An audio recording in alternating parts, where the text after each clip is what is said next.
You're listening to Side by Side with Kathy Wilson.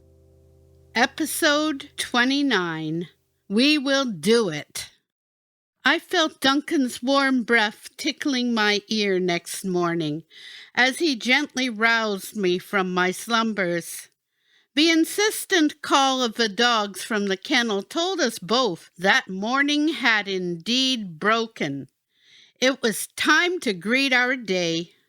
I reflected that Ralph had been delighted to learn that Duncan was to be my guide and a member of our family. He assured me that Hickory was doing fine and that they had gone for a long walk along the canal. This was a relief. I knew she would make the adjustment needed, and Ralph seemed to be adapting too. This left me free to concentrate on Duncan and reaching that bond of unity I so valued. I dressed quickly and took Duncan down to the relief area, where he immediately saw to his business and was ready to make that interminable trip up those endless stairs. We greeted several from my class on the way down. Some appeared to be less than awake, and Duncan allowed them lots of space. After all, they could be sleepwalkers. I directed Duncan to the room where the dog food was stored and got Duncan his morning ration. There was something I realized from the start. Dunk did not live to eat. He ate, and then that was that. If I was munching on a bag of potato chips, he wasn't in the least need of one, let alone the entire bag as Hickory craved. That's why my guy is so slim. He must be a physical fitness junkie. After we both had gobbled down our breakfast, and I had consumed my requisite 2 cups of coffee, we are relaxed in the lounge until the instructors and the remaining class members arrived. Leah came over and sat beside me. She is missing Duncan already, I thought. This must be a hard time for her, watching someone else assume the number 1 spot in her dog's life. I just couldn't do it. Love, then turn it off like a water tap? As she rubbed Dunk's neck, she told me what was on her mind. You know, Duncan was donated to the school when he was almost 6 months old. His foster mom had him for a very short time and did a great job getting him used to living in a family setting. This is a lot different from being kept in a kennel. I started his formal training when he was almost a year old. Once in a while, you get a dog like Dunk. Sharp, quick to learn with a need to do it right. Duncan works for love and praise. Don't forget to let him know how great he is. I have trained only 2 dogs that had this quality, and Duncan is one of them. Kathy, you will never need to raise your voice. Dunk is a sensitive dog and responds best to a positive voice. He is so quick to learn.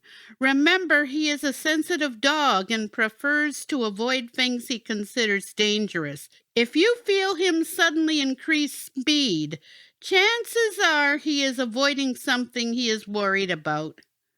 I'm glad he chose you. I can see that you need each other.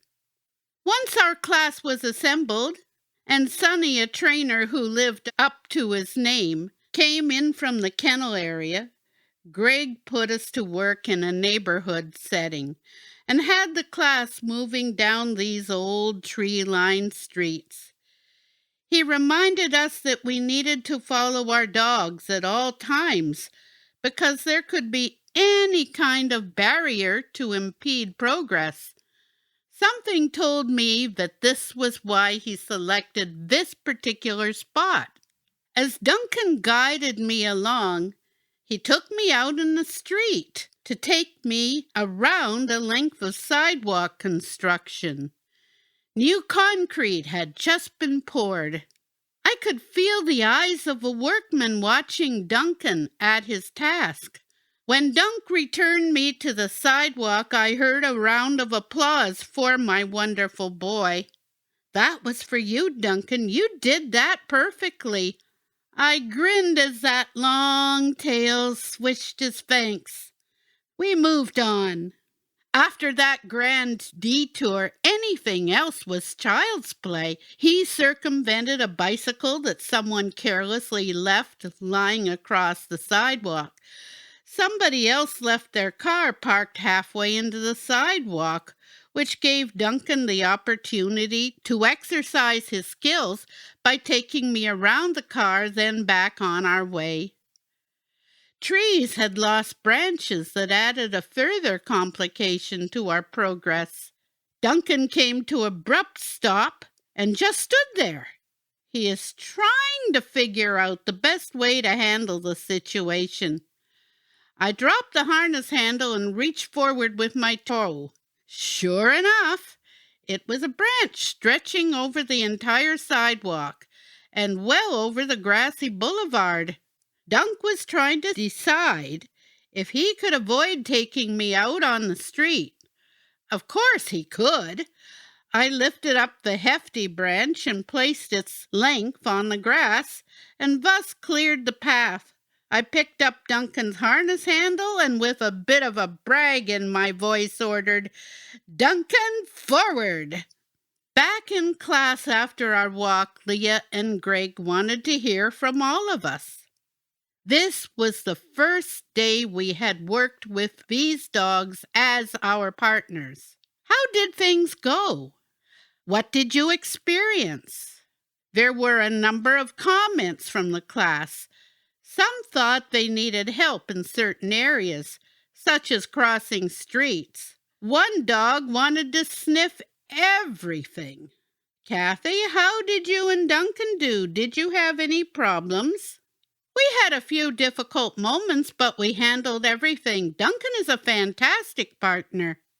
Our days moved along, and because Duncan was so good at what he did, we encountered nothing but success. How long can this go on? Something is bound to go wrong. I've never been this lucky before. Jerry approached us at the end of the first week and announced in a confident tone, "They might just as well send us home today. You and I are always the ones to come in first. We obviously know what we are doing." Good thought, Jerry. But in my case, I think that my rapid finish is completely Duncan's doing. He seems to know exactly what is expected and just takes over. I think I had better stay here for the rest of the class. Dunk needs to know me a bit better before he takes on the rest of my life. Don't ask me where I got all of my diplomacy from. My mother would have been astounded had she heard those lines coming out of my mouth. Believe me, she always liked to point out that I needed to blend love with my honesty, or I would hurt somebody's feelings. Maybe I should have said, "Jerry, don't be an ass. It's your dog, not you. Anyone who puts half a jug of cream in their coffee and thinks they are drinking coffee has to be an idiot. And I won't even mention the 6 spoonfuls of sugar."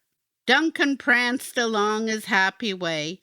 "Glad you didn't say that. He's a lot bigger than you are, and I wouldn't want to get my coat messed up." When I suggested that something was bound to go wrong, I probably jinxed the team because the following Monday presented us with sleet, snow, and a bit of rain thrown in. As Sonny pointed out, no one wants to work outside in that mess, and we didn't. All morning we worked on the obstacle course and learned that we would be visiting the mall that week and going into Oakville to work on street crossing. Now all it has to do is stop pelting us from the skies. After lunch, Greg thought that we needed a break, and now was the time to grab it. Let's have playtime for our dogs in the upstairs hall. Lots of room for running around. Everyone make sure that your doors are closed to avoid mishaps.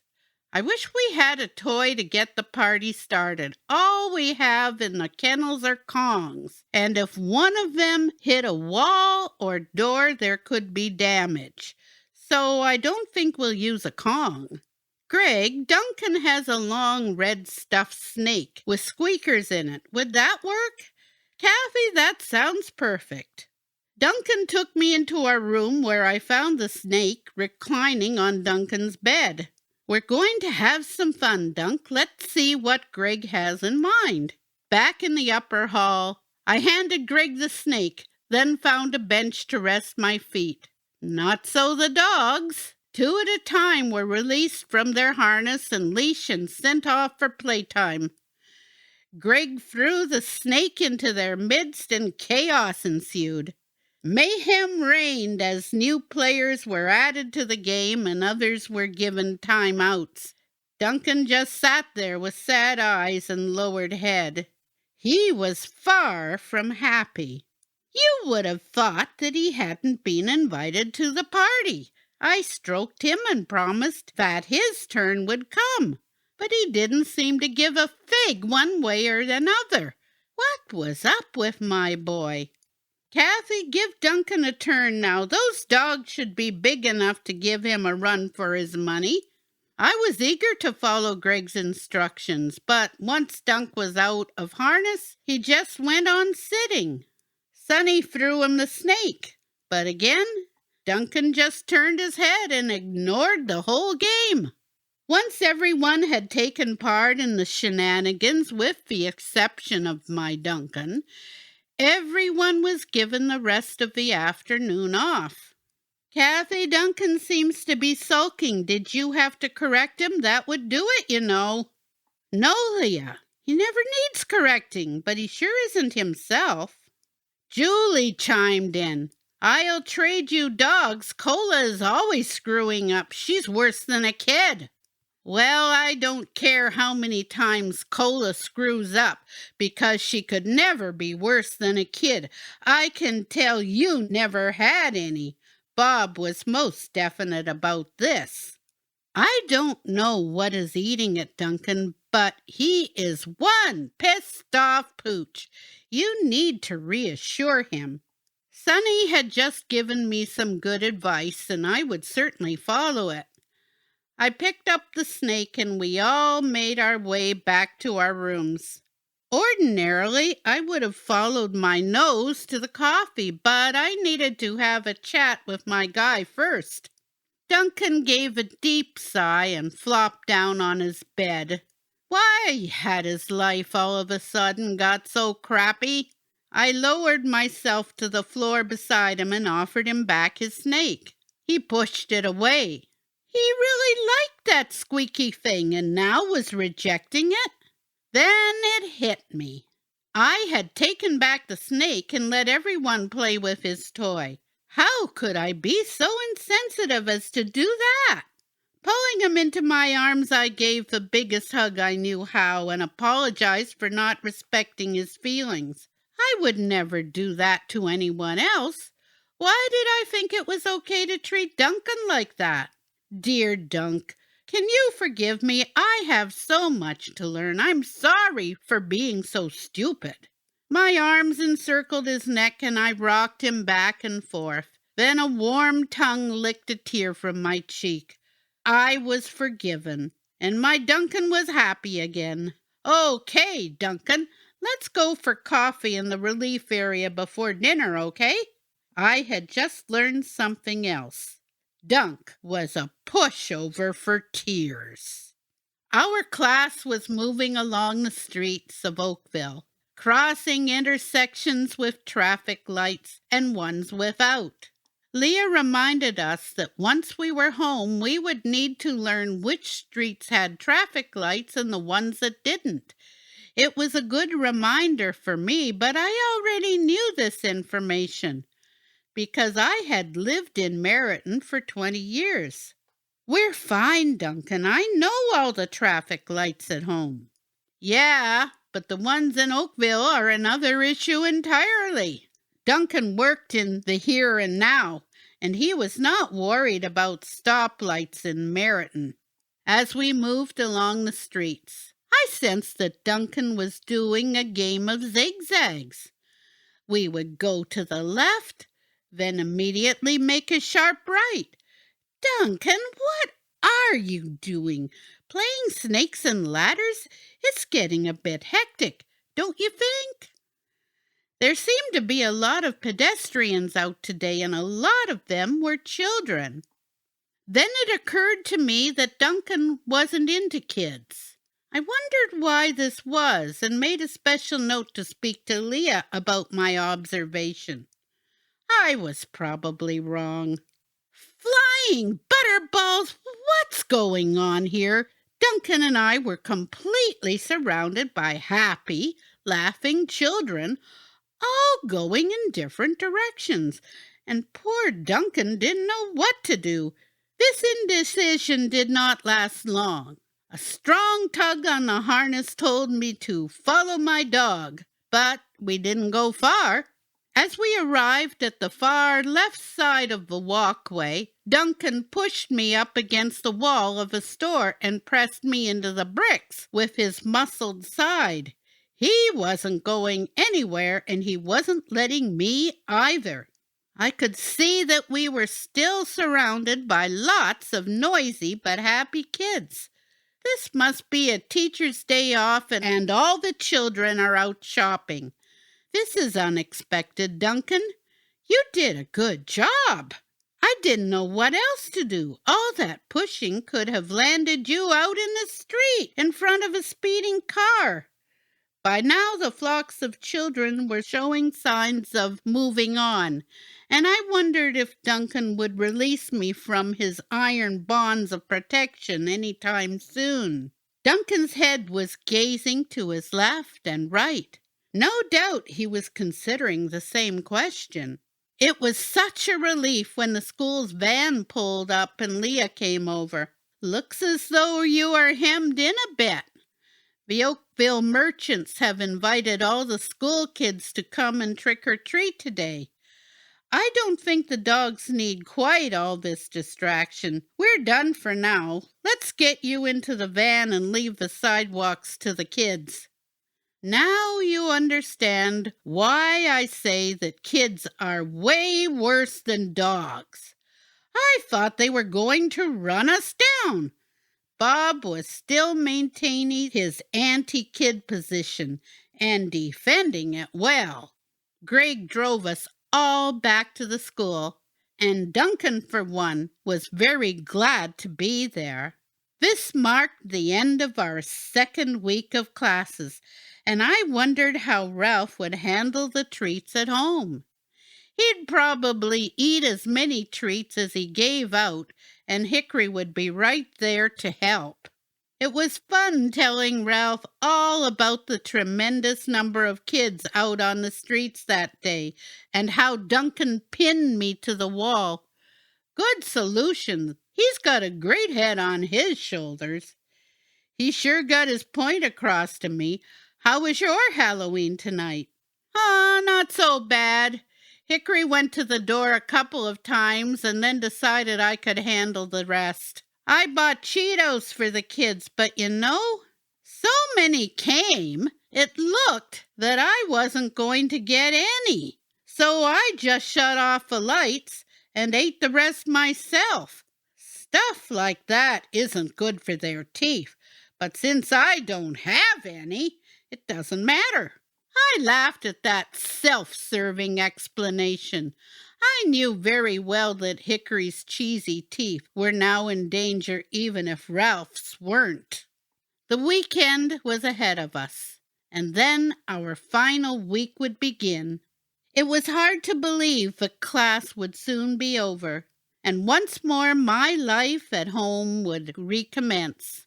Our trip to the mall was uneventful. Duncan wasn't worried about the crowds, but just guided me to the drugstore. I remembered that this was where I could buy my Scotch mints, and miracle of miracles, they were still there, and I bought enough to support my habit for the rest of my stay at school. Greg had things to talk to the class about, and so he began. The class needs to select someone to speak at the graduation. No one was coming forward to take on the job. Of course, I stepped up to the plate because I have never had a problem when it comes to talking. After the class gave their collective sigh, I decided that I could write it that evening. Now there was something else for me to think about. Greg wasn't yet finished listing his concerns. Today we have a class of student teachers coming in to learn about guide dogs, and they will be observing all of you working with your partners. Some of the teachers may want to experience what it is like to be guided. Who feels comfortable allowing your partner a chance to demonstrate what it is like to follow your dog and trust that much? Naturally, I said that I would be happy if Duncan took part because he was such a good dog. I thought to myself, when you've got the best, then it is time to share it. All that morning I was aware of several different people watching us work as the instructors put us through our paces, including crossing nearby intersections. As usual, my perfect Duncan did everything without a flaw. As I headed back to the school with the class, I took time to give Duncan a big hug with lots of praise added to the mix. He must never doubt how important he is to me. We had an hour before lunch, and Greg asked if anyone wanted to try being guided by one of the dogs. Apparently, there were about 4 who were willing to assume blindfolds and for a short time experience being guided. Jerry stood next to me as Leah walked away with Duncan. Kathy, this won't give them a realistic idea of what it is like. They can take off a blindfold, and we can't. Makes all the difference. You're right, but this is a good road to travel. I'm glad to be on it. I was thinking that without the vision thing, I would never been a part of Hickory's life or Duncan's. We waited for the trainers to come back to our guides, and I sipped my 4th cup of Java. There was laughter, and one person exclaimed that it was a lot harder than it looked because stuff kept getting in the way. Leah returned Duncan to me a few minutes later. How did it go? Did the student teacher enjoy working with Duncan? Well, Kat, Duncan didn't want to guide her. He just stood there and wouldn't move at all. He says that she isn't you. Once again, the watering can took over as the tears flowed over my cheeks. That's the very nicest thing, dear Dunk. Thank you for being mine.